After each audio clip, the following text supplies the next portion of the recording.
Hola, hola, espero que estén muy requete bien. Hoy vamos a hablar de un tema que a mis alumnos de inmunología siempre les encanta y son los anticuerpos monoclonales. Son esos fármacos que cambiaron la medicina para siempre. Fíjense que un anticuerpo monoclonal es, en pocas palabras, una población de anticuerpos idénticos diseñados para reconocer el mismo blanco molecular. O sea, puede ser una proteína de un tumor, una molécula de inflamación, lo que sea puede ser. Es como si nosotros mandáramos francotiradores con una sola instrucción y en vez de que tengamos un ejército disparando de todo, vamos a llevar este francotirador que se va a pegar a algo muy específico. Y hoy no vamos a hablar de mecanismos de acción. Eso ya lo vimos en el episodio de inmunoterapia. Hoy les voy a contar sobre todo la historia de los anticuerpos monoclonales, cómo nacieron, los premios Nobel que se han ganado, las empresas que los convirtieron en medicina, cómo se les pone ese nombre rarísimo que tiene. Entonces, pues agarren el cafecito y vámonos a empezar.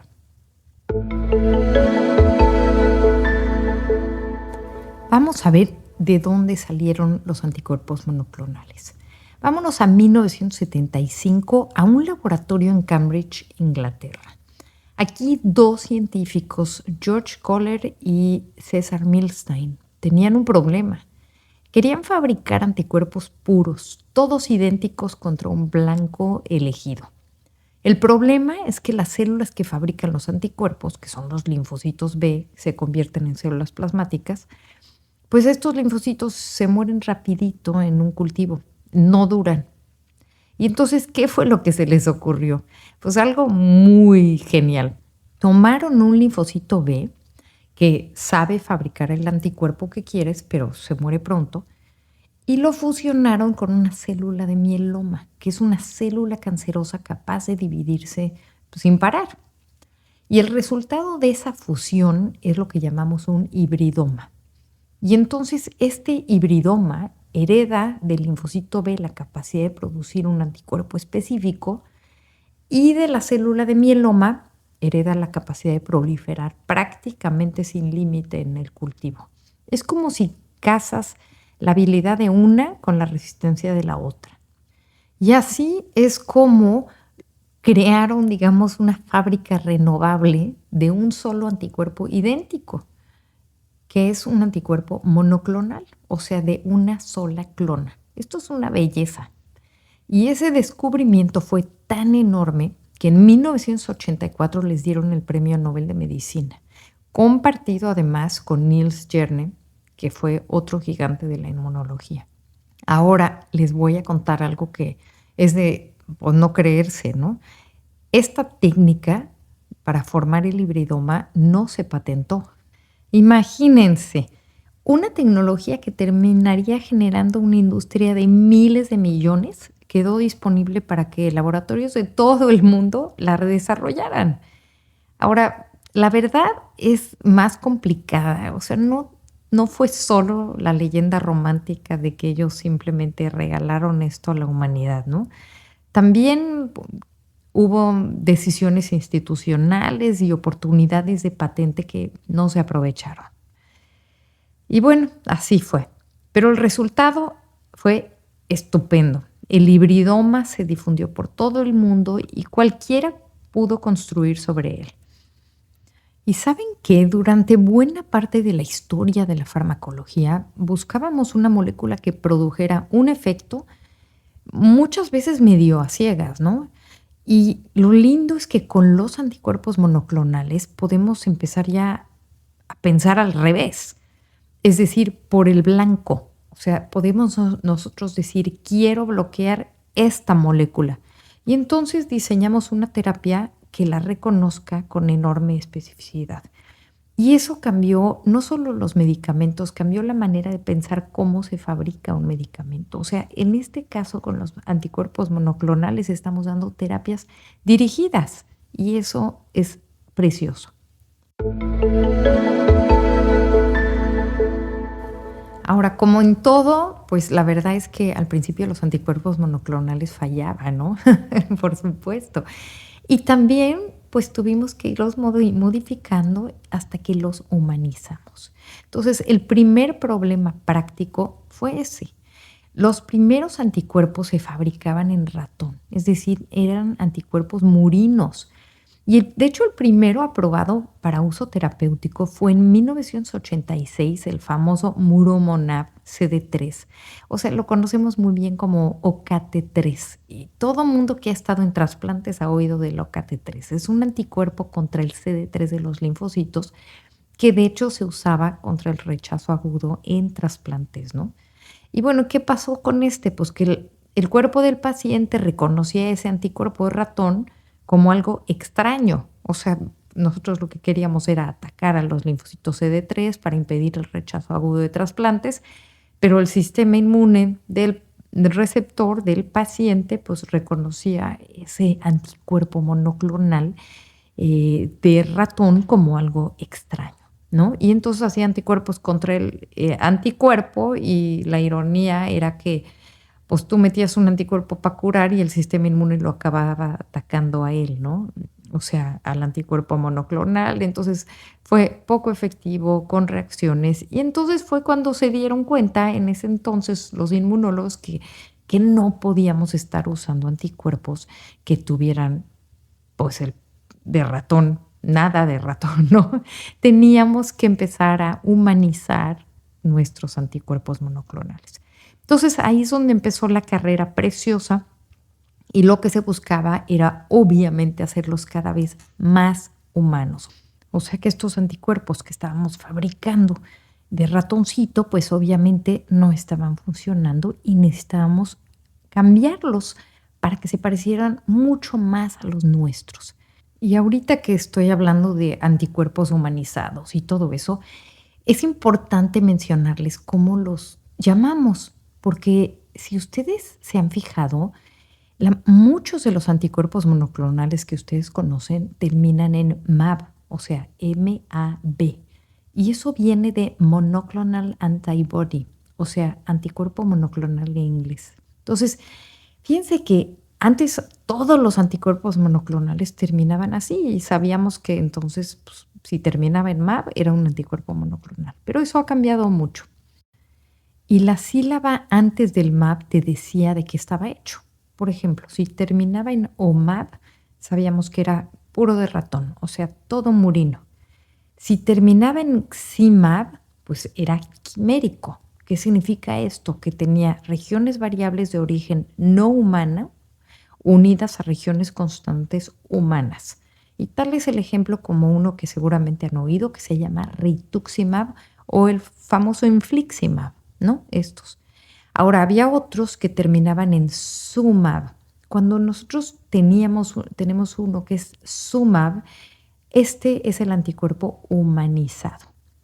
Aquí se conserva sobre todo la partecita que hace falta para reconocer el antígeno dentro de una estructura mayoritariamente humana. O sea, es pedacitos muy poquititos que no son de humano y el resto todo de humano. Un buen ejemplo de este es el trastuzumab que usamos en cáncer de mama para HER2 positivo, ¿no?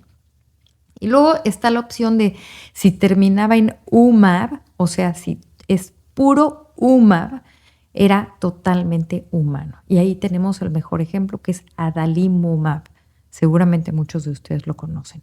O sea, en términos generales, reducir el contenido no humano en los anticuerpos monoclonales ayudó a disminuir la inmunogenicidad. ¿Qué significa esto? Que los pacientes al recibirlo no iban a montar respuesta contra el anticuerpo monoclonal, ¿no? Aunque bueno, el nombre por sí solo nunca te dice exactamente cuánto va a reaccionar un paciente, ¿no? Pero bueno, ya sabemos que si dice sí, sabemos que es quimérico, si es su, es humanizado, UMAB es humano. Entonces, ya por el nombre podemos darnos una idea. Aunque hoy les voy a platicar que los nuevos han cambiado también otra vez la manera en la que se llaman. Pero bueno, vamos a hablar ahora de otra revolución tecnológica en la generación de anticuerpos que también se ganó un premio Nobel. En 2018, Greg Winter compartió el Nobel de Química por desarrollar el phage display para anticuerpos. O sea, esto era usar virus que infectan bacterias para evolucionar y seleccionar anticuerpos humanos en el laboratorio. Y de ahí mérito salió el adalimumab, el famoso Humira que usamos en artritis reumatoide. Bueno, pues este fue el primer anticuerpo monoclonal totalmente humano aprobado por la FDA. Y llegó a ser en algún momento el medicamento más vendido del mundo, o sea, así, de estos. Y saben que lo más lindo es que este fue el segundo premio Nobel de Medicina que le dieron a los anticuerpos monoclonales. O sea, quiero que vean la importancia de los anticuerpos monoclonales. O sea, aquí apenas les estoy platicando y ya llevan 2. O sea, díganme ustedes qué tratamiento tiene más de 2 premios Nobel. Bueno, y ya que estamos así a través del tiempo, ahora les tengo que decir una actualización. Y de hecho, yo hice un hilo sobre esto en 2021, aquí en X. Y fíjense que la Organización Mundial de la Salud decidió que había que dejar de usar el MAB para los anticuerpos nuevos, o sea, el monoclonal antibody de final, que ya no se usara. ¿Y por qué? Porque como ya había 880 y tantos nombres que terminaban en MAB, o sea, habían demasiados anticuerpos monoclonales y se estaban confundiendo unos con otros. Así que dijeron, ¿sabes qué? Ya no los vamos a llamar así, ya a los nuevos no les vamos a poner MAB. Entonces los nuevos ya no se llaman así. Ahora usan sufijos como TUG o BART o MIG o MENT. Imagínense. Entonces las cosas han cambiado muchísimo. Y además no escogieron 4 terminaciones nada más, o sea, para hacernos sufrir, ¿no? O sea, cada terminación cuenta algo de la molécula. Por ejemplo, el TUG es para las inmunoglobulinas no modificadas. El BART, o sea, cuando terminan en BART, es para las artificiales. El MIG es para las multiespecíficas, que agarran más de un blanco a la vez, porque ahora ya tenemos anticuerpos monoclonales que ya agarran 2 blancos a la vez, ¿no? Y el MENT para fragmentos de anticuerpo. O sea que si hoy es un fármaco nuevo con esas terminaciones raras, pues ya sabes, sigue siendo un anticuerpo solo que con apellido nuevo, ¿no? Y el apellido, pues además te dice cómo es, ¿no? Entonces, los anticuerpos monoclonales viejitos conservan su MAB.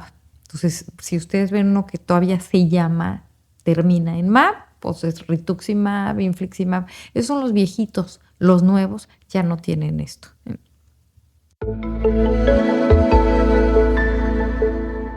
Y pues se podrán imaginar que como los anticuerpos monoclonales pues fueron un exitazo, ¿verdad?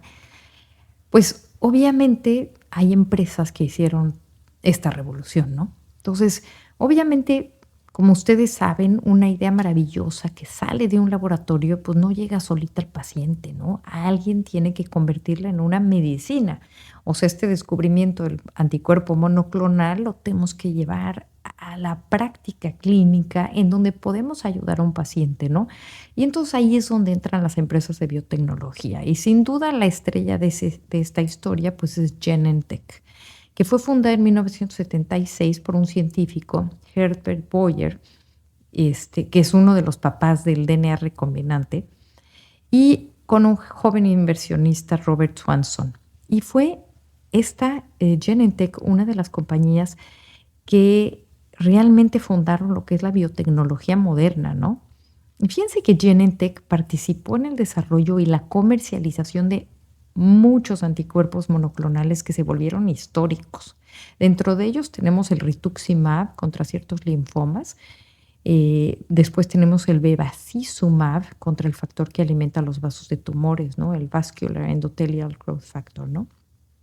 Y sobre todo el trastuzumab, o sea, el Herceptin que usamos hoy en día para el cáncer de mama. Este fue desarrollado por Genentech. Y fíjense que la historia del Herceptin hay que contarla porque es una de las más humanas de la medicina. Fíjense que el cáncer de mama HER2 positivo era un subtipo particularmente agresivo y de peor pronóstico, porque este receptor HER2 está todo el día mandando señales de replicación, de proliferación, ¿no? Entonces, obviamente son tumores que tenían un comportamiento mucho más agresivo. Y entonces, el trabajo del investigador Denis Slamon y además muchísima presión de las propias pacientes y activistas, pues que exigieron que se hicieran los estudios, todo esto llevó a que se aprobara el trastuzumab a finales de los 90. ¿Y cuál fue el resultado? Fíjense que gracias al trastuzumab se convirtió al HER2, o sea, este receptor que tenían estos cánceres de mama, este HER2 se convirtió en un blanco terapéutico y mejoró de manera extraordinaria los resultados de muchas pacientes. O sea, un anticuerpo monoclonal cambió radicalmente la historia natural de esa enfermedad, o sea, del CA de mama HER2 positivo. Y un anticuerpo cambió el destino de un diagnóstico. Eso es lo que pueden hacer estas moléculas, estos anticuerpos monoclonales. Y es precioso.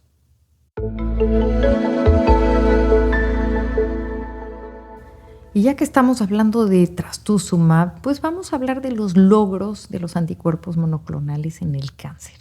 Ahí tenemos un ejemplo, el rituximab contra el CD20 de los linfocitos B. Este transformó el tratamiento de varios linfomas.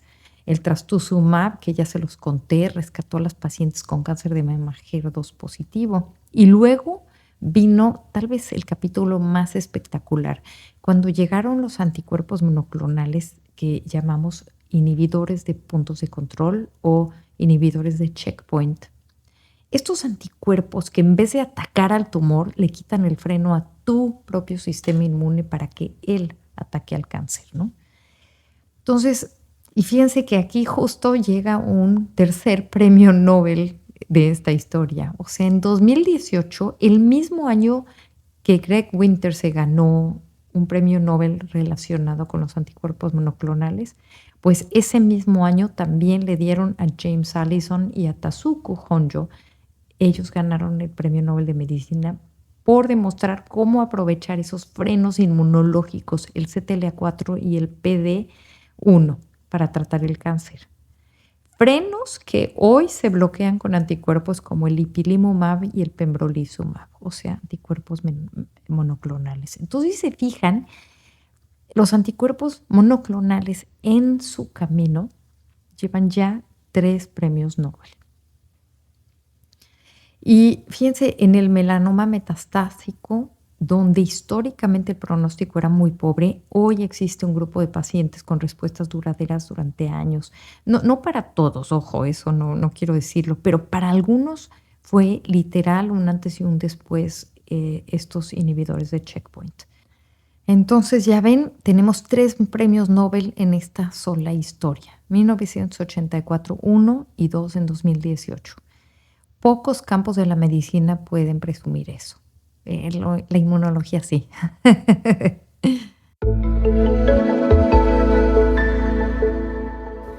Y ahora sí, pues tampoco tenemos monoclonales solo para cáncer, ¿no?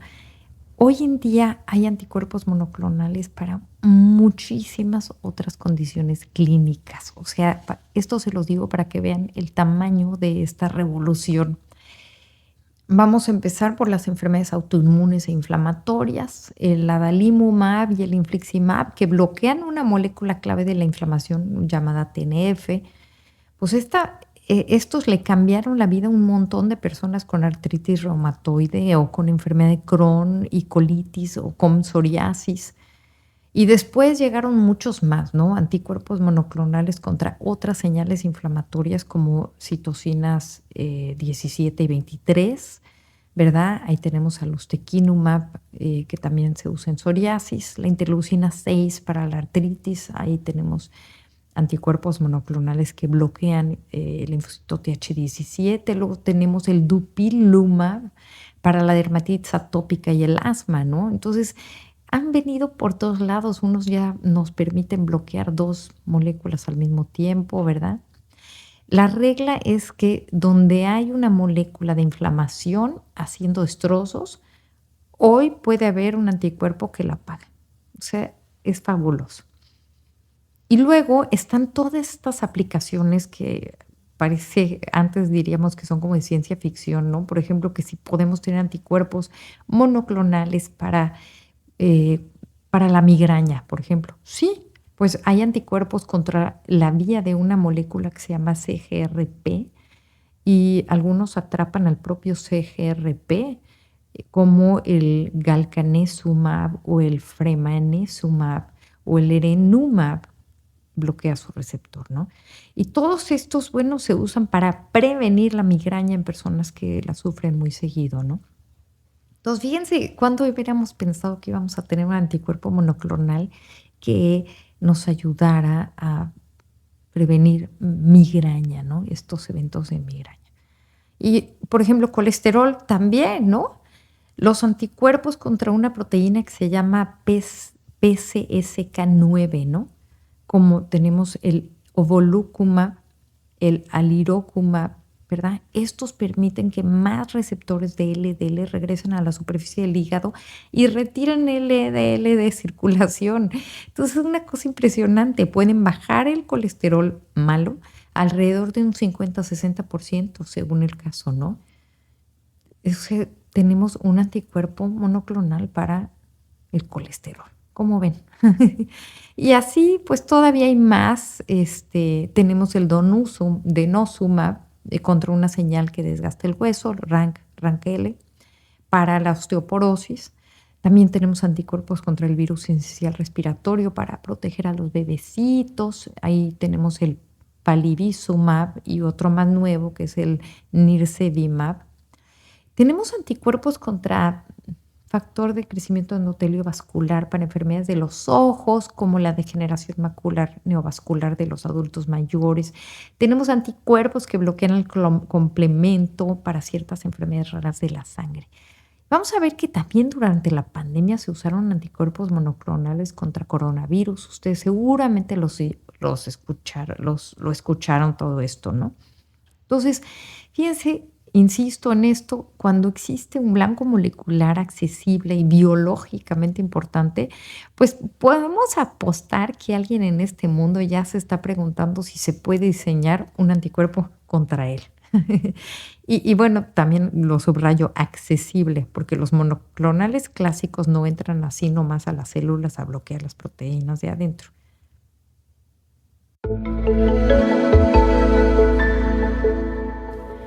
Y pues claro que tenemos que decir que no todo es milagro, ¿verdad? Los monoclonales son de lo mejor que le ha pasado a la medicina moderna. Son hoy día una de las clases de medicamentos biológicos más importantes que existen, pero pues no son magia, ni sirven para todo, ni le funcionan a todo mundo, ¿no?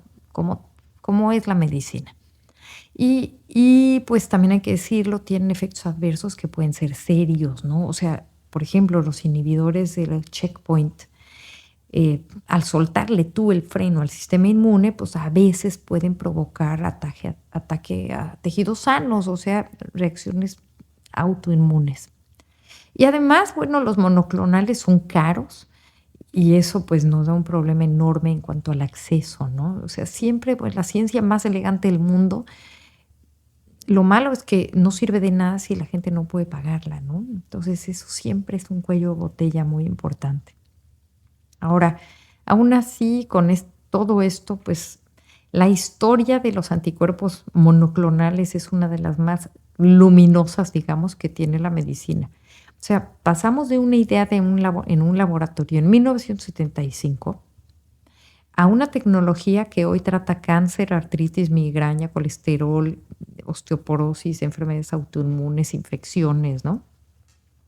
Es una cosa espectacular.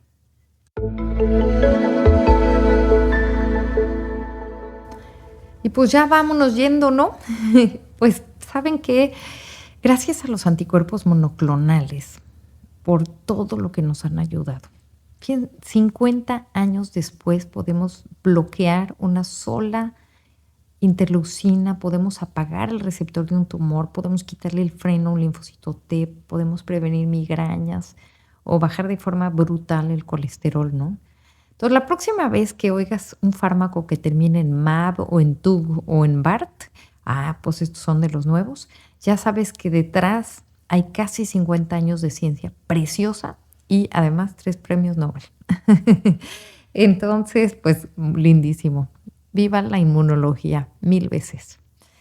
Les mando un abrazo enorme y el jueves nos vemos para un podcast de estrés. Gracias por estar en este episodio de La Jefita.